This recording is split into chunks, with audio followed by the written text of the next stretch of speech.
This story is called The Pool of Life. It's an old story from Korea. Once upon a time there was an old couple, and their names were Bogo and Cho. Bogo was the man and Cho was the woman. And Bogo's job was to go into the woods every day and to chop down trees for farming. And Cho was a seamstress. It was her job to make beautiful clothes. And they were a very happy couple. They worked hard. If there was anything that made them a wee bit sad, it was the fact they didn't have any children of their own. But apart from that, they were very happy. And they had a rich neighbour who would come and sometimes get Cho to make clothes for him, because he loved beautiful new clothes. And he was a bit different from them. He was a younger man than they were. And he had lots of everything. He had a beautiful wife and lots of healthy children. But he was never content with what he had. He always wanted a wee bit more. Well, one day Bogo was out in the woods and he was chopping away when he heard a sound. It was the sound, a beautiful musical sound, like a flute playing. But he couldn't see anybody. And then he saw a bird with feathers of every colour of the rainbow. And he put down his axe and he followed the bird as it moved right into the middle of the wood. He followed it for ages until they reached a clearing where there was a pool of water.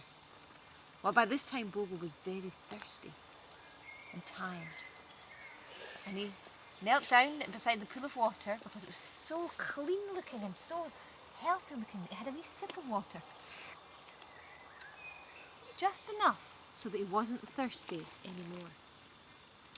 And then he felt very tired, so he had a wee sleep. But when he woke up, it was late in the afternoon, and he hurried home because he needed to get his wood back home so he could sell it. Well, when he came in, his wife said, "Bogo, is that you?" And he said, "Yes, of course it's me." She said, "Bogo, you've changed." "What do you mean?" "Look." And he looked in the mirror and he could see himself. He looked like a young man. Bogo said to his wife, "You look just like the day you did, the day I married you." "Well," said Bogo, "it must have been that pool of water. Come with me tomorrow, and if you drink from the pool of water, maybe you'll become a young woman again." So that's what they did. They got up early and they went to the pool of water. And Cho had a drink, not too much, just enough so that she wasn't thirsty anymore. And she had a wee sleep. And when she woke up, she was a young woman. Well, that evening, their neighbour came to visit to collect some of the clothes that Cho had made for him. And he saw the difference in them. He saw that they were not old anymore, they were young. And they said, "What's your secret?" And so, because they were generous people, they told Bogo, his neighbour, all about this pool of water. So, their neighbour went as fast as he could. At the end, does it run out? Well, we'll find out what happens in a wee moment. Their neighbour had gone to try and find this pool of water, but he didn't come home.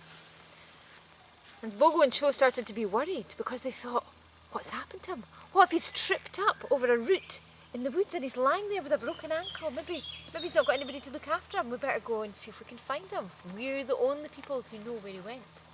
So they rushed into the wood and they looked everywhere for him. And then they heard a sound. And Cho said, "Bogo, is that the bird you heard yesterday?"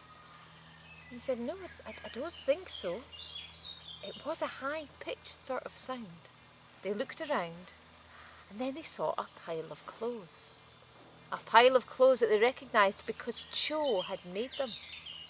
And in the middle of the pile of clothes there was a wee, tiny baby.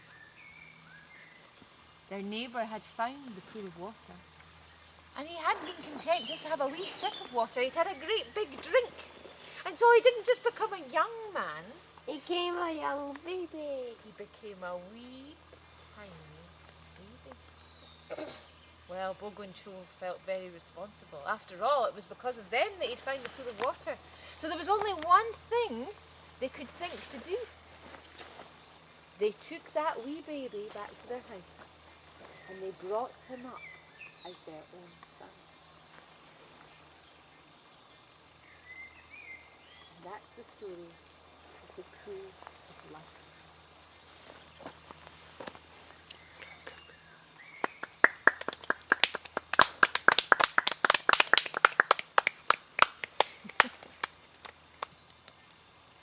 The end.